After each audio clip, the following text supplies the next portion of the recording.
This piece focuses mainly on the lower chord found in this Aegean halo, which is an E minor. The full chord sounds like this. The progression in this piece focuses on picking 3 of those 4 notes and switching between them. The first 3 is the low E, the B, and the E octave. That's this chord. The second chord, I just replaced the lower E with the lower G. It sounds like this. I then switch between those 2. First with the low E, then with the low G.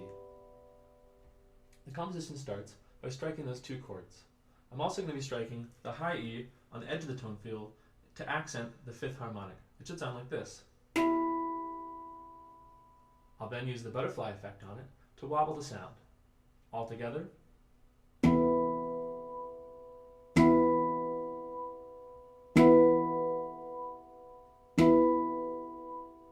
And then switch the chord.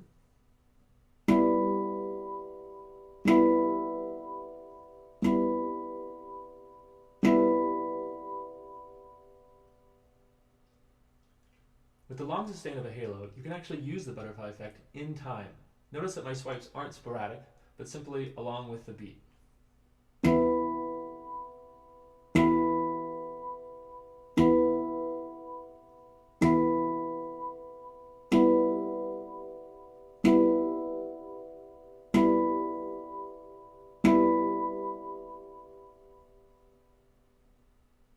When using the butterfly effect in this way, it's important to swipe along the axis of the harmonic that you're isolating. Since I'm focusing on isolating the 5th harmonic, I'm going to be swiping in the direction of the 5th harmonic. Another technique that I use early in this composition is a mute. I do this by dampening the tone field in the center on the dimple. It sounds like this.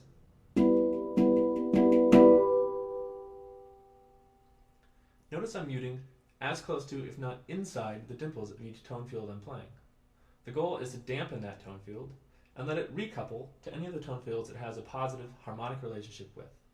Let's do it one more time and listen to other tone fields that it might talk to after the mute.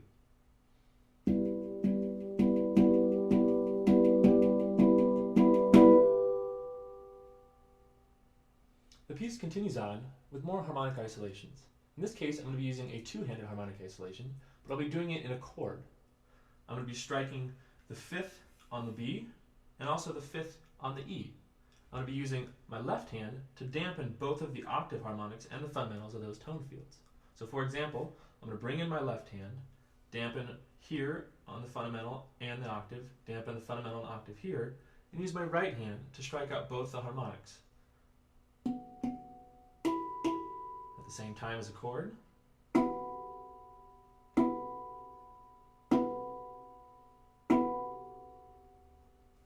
If I bring that in with the original chord progressions, it can sound like this.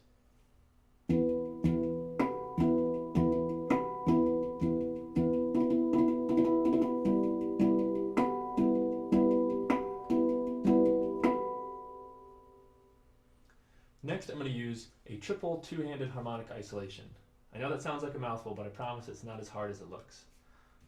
It's going to be similar to the 2-handed chorded harmonics that we're using, but we're going to add in one switch to add in a 3rd harmonic. It starts like this. Thumb on my left hand is going to dampen the fundamental and the octave on my low B, and I'll be striking out the 5th. Then, like before, I'll be striking out the 5th on my high E. Now here's the switch. I'm going to replace my dampening finger with my index finger and switch from dampening the octave with my middle to dampening the 5th with my index, and then striking out the octave harmonic.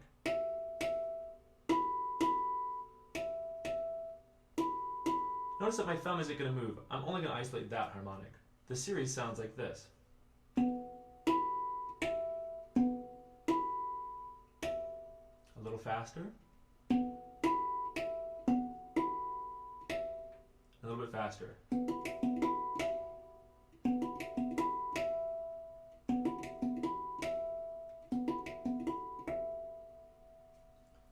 Up to this point in the composition, I've only used 4 tone fields, which means I have an opportunity to build a melody later with the ones I have yet to play. Before we build a melody, I'm going to explore a different subrhythm that I can use throughout this composition. it's going to involve a double strike on my right hand. Slowly, it's going to sound like this.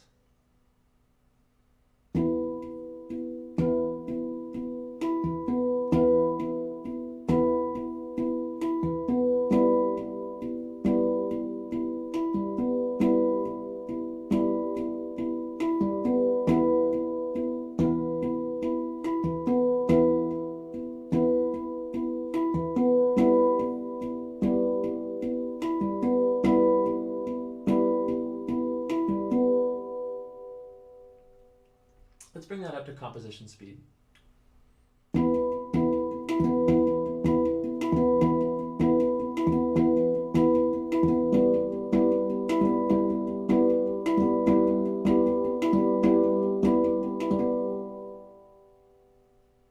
Now we're going to add in the melody.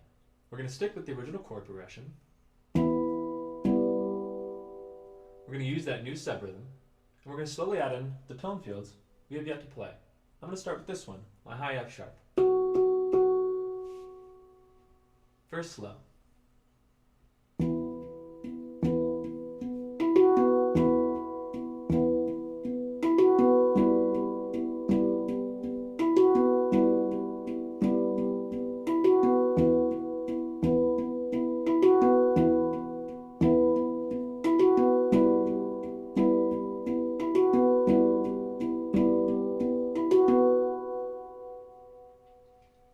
Let's bring this new passage up to speed.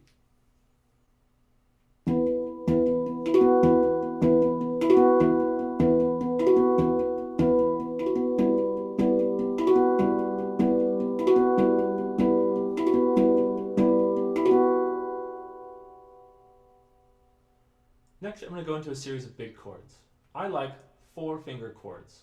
When I say 4-finger chords, it means I'm going to be using 2 fingers on one hand, 2 fingers on the other hand, and applying those fingers to 4 different tone fields. Here's the first chord that I'm going to play. Notice I'm using 4 fingers.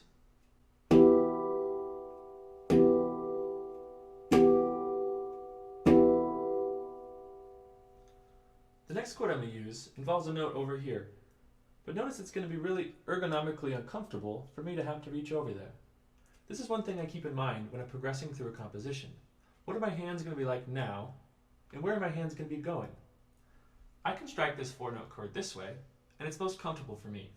I can also strike it this way by switching my hands, which is a little less comfortable for my left wrist. But if I know that I'm going to be going across my handpan over to here, it might be worth it for me to switch hands momentarily before moving to my other chord.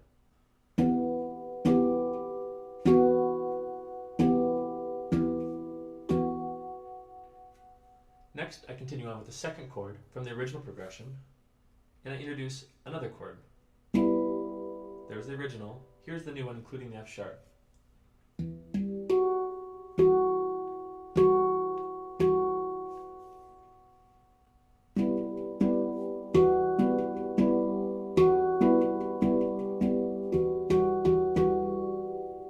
Here comes a new chord, introducing the C that we've yet to play.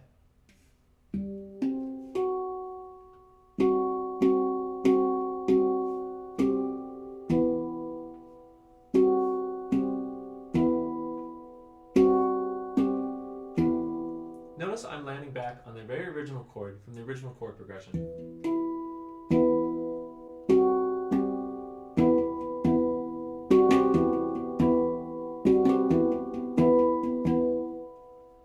Now comes time to introduce the central tone.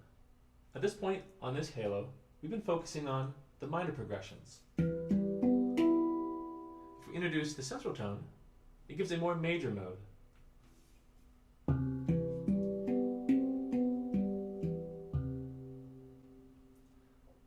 By focusing on the minor chord in this halo and saving the central tone until later in the composition, it should make the central tone sound a little out of place. That was intentional. Now to introduce it, I'm going to use another 4-finger chord.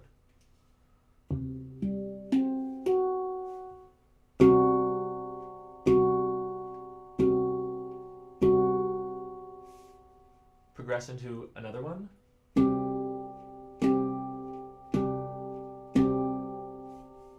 In rhythm.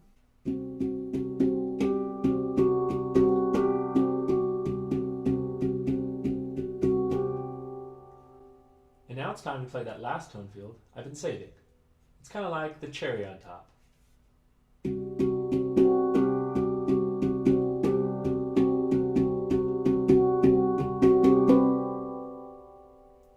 Notice that was a progression of 3 4-finger chords. Here's the first one, the second one, and the last one introducing that final tone field.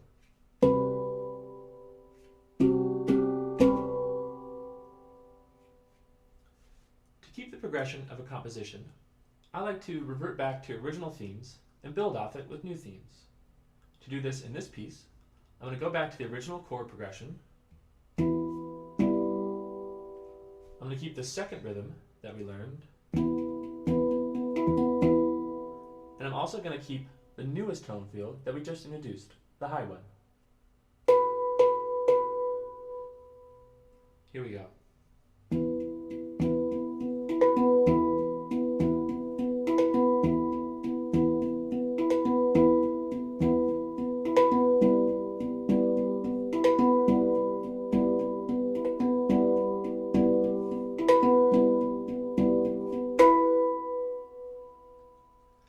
Next, I'm going to reintroduce the central tone. Once again, the central tone should sound a bit out of place.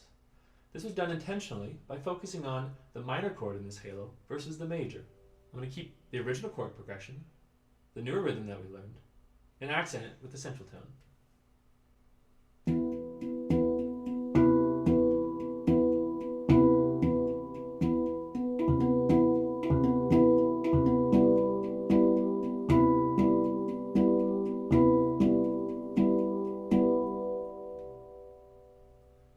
Now I'm going to prepare for a new part of the theme, focusing on the progression of the 3 highest notes. It's going to focus on using the double strike we used in the second rhythm. Slowly the progression will sound like this.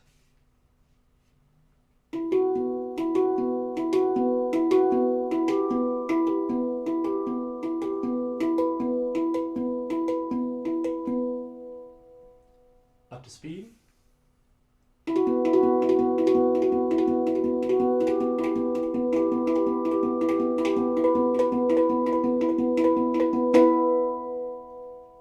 I'm then going to use the same notes to walk back down in a different rhythm. Slowly it sounds like this.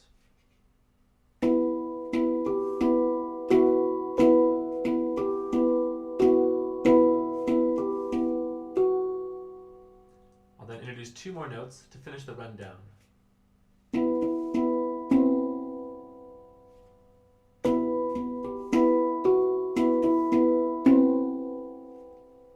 Up to speed.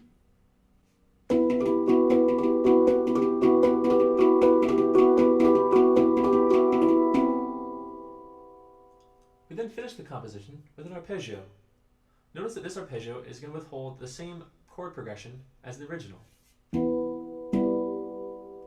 Here's the arpeggio slow.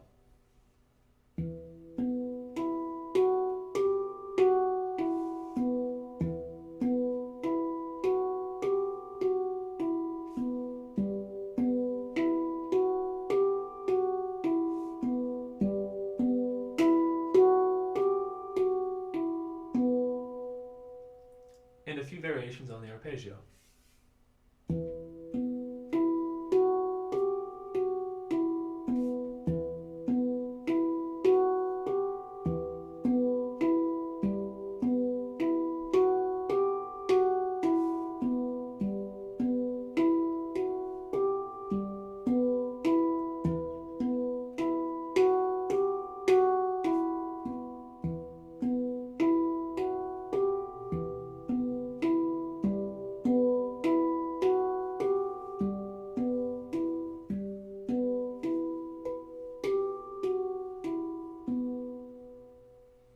Up to speed with those variations.